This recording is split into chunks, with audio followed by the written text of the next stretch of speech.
pelajaran pada pagi hari ini dengan membaca doa awal majlis. Bismillahirrahmanirrahim.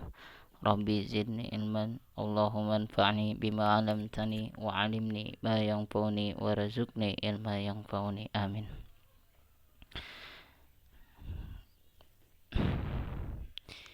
Gimana kabarnya anak-anakku kelas 8?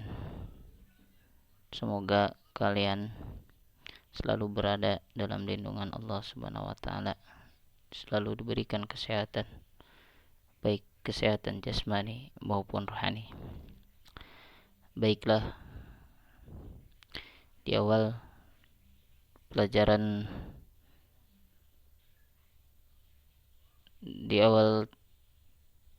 baru ini, marilah bab yang akan kita bahas adalah meyakini kitab-kitab Allah, mencintai Al-Quran.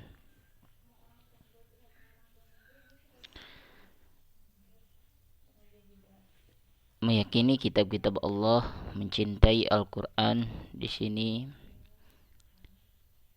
kitab Allah yaitu ada 4. Yang pertama adalah kitab Taurat, yang kedua adalah kitab Zabur, yang ketiga adalah kitab Injil, yang terakhir adalah kitab Al-Quran. Nah, yang akan kita bahas di sini nanti kita akan ketahui sejarah dan diyakini keberadaannya. Kemudian yang kitab Al-Quran diketahui sejarahnya, diyakini keberadaannya, dibaca, dipahami, dan dipedomani isinya. Nah, kalau perbedaan dengan kitab Taurat, kitab Zabur, dan kitab Injil, kita mengetahuinya, diketahui sejarahnya, dan diyakini keberadaannya, tanpa harus kita baca, pahami, dan dipedomani isinya. Berbeda dengan Al-Quran. Diketahui sejarahnya, diyakini keberadaannya, dibaca, dipahami, dan dipedomani isinya. Sikap mulia dari kitab Taurat, kitab Zabur, dan kitab Injil. Sikap mulianya yang toleran dan menghargai pemeluk agama lain. Kemudian kitab Al-Quran, yang kita ambil sikap mulianya adalah mencintai Al-Quran, rajin beribadah, rajin beramal soleh, menjauhi maksiat.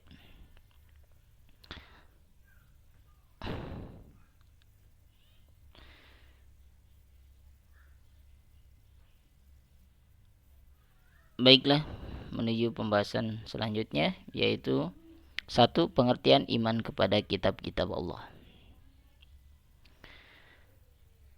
Iman kepada kitab-kitab Allah Subhanahu wa taala berarti percaya dan yakin dengan sepenuh hati bahwa Allah Subhanahu wa taala menurunkan kitab-kitabnya kepada para rasulnya. Ajaran yang terdapat di dalam kitab tersebut disampaikan kepada umat manusia sebagai pedoman hidup agar dapat meraih kebahagiaan dunia dan akhirat. Diturunkannya kitab-kitab Allah Subhanahu wa taala ini merupakan anugerah bagi manusia. Mengapa demikian? Manusia dikaruniai akal dan pikiran sehingga dapat mengkaji ilmu pengetahuan yang ada di dalamnya. Kitab-kitab Allah Subhanahu wa taala tersebut juga dapat memberi jalan keluar terhadap setiap masalah dan kesulitan yang dihadapi oleh manusia. Dengan adanya kitab-kitab Allah Subhanahu wa taala ini, manusia dapat membedakan mana yang benar, mana yang hak, dan mana yang salah, mana yang batil, mana yang bermanfaat, dan mana yang mengandung mudarat atau keburukan. Seandainya kita tidak mempunyai pedoman yang datangnya dari Allah, tentu kita tidak akan pernah mengetahui keberadaan keesaan dan keagungan Allah Subhanahu wa taala. Demikian juga dengan orang-orang terdahulu. Mereka mendapatkan informasi mengenai keesaan Allah Subhanahu wa taala melalui kitab Allah Subhanahu wa taala tersebut. Tanpa bimbingan oleh kitab Allah Subhanahu wa taala, manusia juga akan melakukan penyembahan yang sesat dan tindakan-tindakan sesuka hati.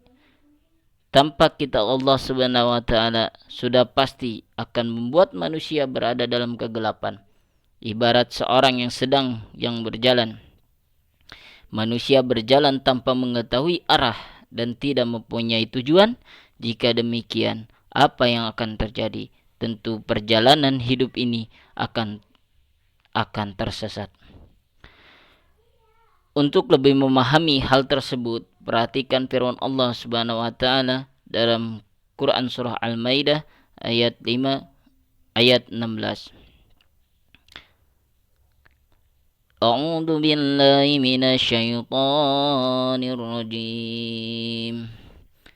Bismillahirrahmanirrahim. Yahdi billahu man ittaba ridwanahu subulas salami wa yukhrijuhum minadh dhulumati ilan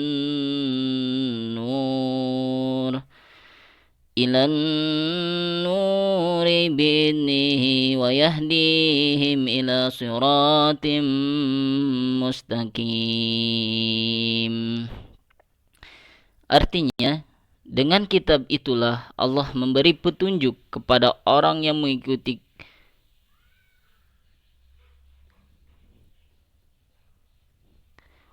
mau mengikuti keridhoannya ke jalan keselamatan, dan dengan kitab itu pula Allah mengeluarkan orang itu dari gelap gulita kepada cahaya dengan izinnya dan menunjukkan ke jalan yang lurus. Quran surah Al-Maidah ayat 16.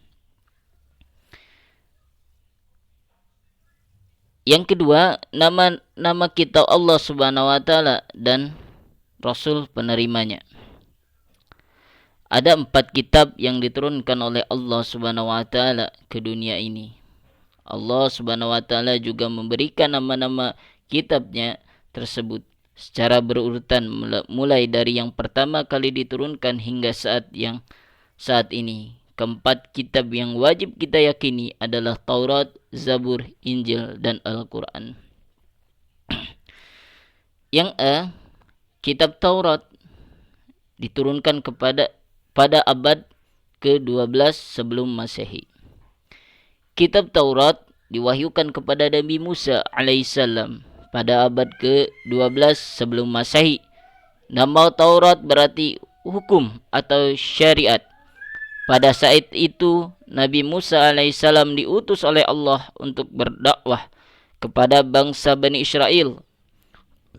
Oleh karena itu, tepat sekali kalau kita meyakini bahwa kitab Taurat diperuntukkan sebagai pedoman dan pentunjukan hidup bagi kaum Bani Israel saat itu. Adapun bahasa yang digunakan dalam kitab Taurat adalah bahasa Ibrani. Sebagai Muslim, kita sangat meyakini akan keberadaan kitab Taurat ini. Kita meyakini bahwa kitab Taurat benar-benar wahyu dari Allah Subhanahu wa taala. Keyakinan ini diperkuat oleh keterangan-keterangan yang ada di dalam Quran. Salah satunya adalah yang tertuang dalam firman Allah dalam Quran surah Al-Mu'minun ayat 49. Berikut ini.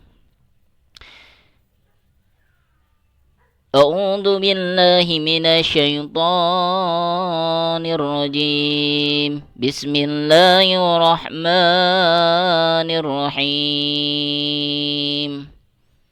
Walaqad atayna Musal kitaba la'allahum yahtadun.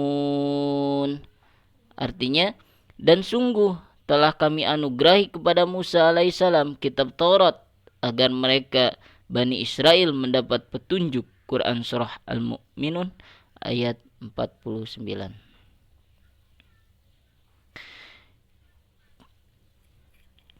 Taurat yang diturunkan oleh Allah Subhanahu wa taala kepada Nabi Musa alaihissalam untuk bangsa Bani Israel, kaum Yahudi, agar mereka senantiasa berada dalam jalan yang benar.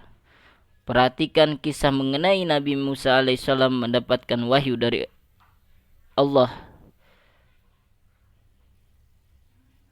sebagai berikut.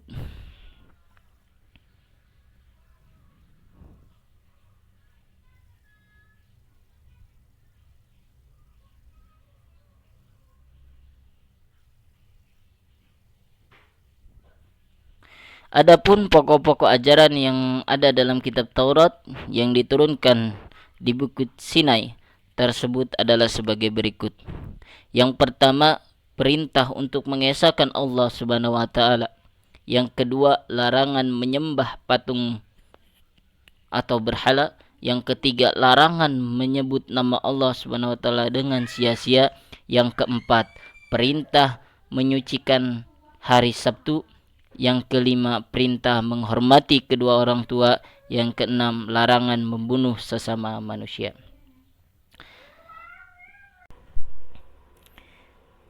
Yang ketujuh adalah larangan berbuat zina. Yang kedelapan, larangan mencuri. Yang kesembilan, larangan menjadi saksi palsu. Yang kesepuluh, larangan mengambil hak orang lain. Demikian pelajaran pada pagi hari ini. Kita cukupkan. Tugas untuk kelas 8 ruang 1 adalah membuat video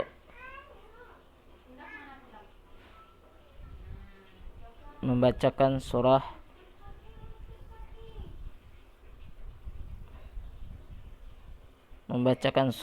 Al-Maidah ayat 16. Video atau tugas paling lambat dikirim hari Selasa jam 5. Demikian dari Abi, wabillahi taufiq wal hidayah. Wassalamualaikum warahmatullahi wabarakatuh.